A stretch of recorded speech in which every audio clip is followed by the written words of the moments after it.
in in August 2013, when the Syrian military supposedly used chemical weapons, I think the U.S. government spoke out in a matter of hours that we had pretty concrete evidence that chemical weapons had been used.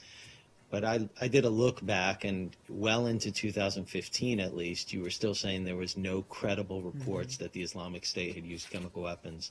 This would be well over a year after some of these early reports in this report are documented. So why, one, I don't know if this is ever, do you have concrete evidence, or what you would call highly credible evidence, that the Islamic State group has used chemical weapons? And two, why have you been so much slower to confirm their attacks than you were the Assad government's? Well, again, I don't have, as I said, we've talked in the past about our view that they have at least tried to.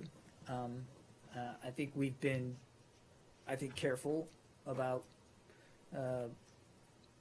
our statements on this, because you don't want to levy such a charge unless you know you're 100% sure about it. And so it's not about reticence. I mean, clearly this is a group we're not afraid to talk strongly about and to act strongly against. I think it's really about information and wanting to be careful. But obviously, if they did, it would certainly be in keeping with their methodology. I think, but we're just, we're telling you what we think we know when we know it. I mean, it's not about. You see the disconnect. One, you could do it within hours, and another, it's been 2 years since the first reports, and you can't confirm any of them. I can't speak for what we can't confirm, Brad. I mean, we're just in receipt of this independent organization's assessment. We'll take a look at that, and if we have something to add, we'll do it. But I can't make up a fact or anything. We're obviously concerned about this. On my last one on this, she also cited a number of names as, the committee having committed war crimes and so on. They're all in the Syrian army. Surely you don't disagree that there are also war crimes committed by the opposition, right?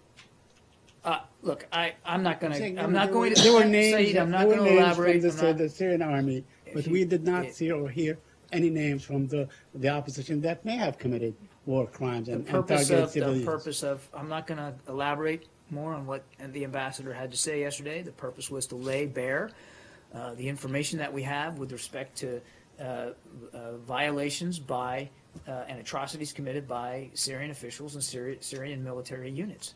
And I'm not going to get into another debate here with you or anybody else about the definition of war crimes. The Secretary has talked about the fact that we believe that war crimes should be investigated. Ambassador Power has talked about that. She laid out some of that case yesterday, I think, very, very eloquently. I don't think, and we talked about this yesterday in terms of humanitarian aid.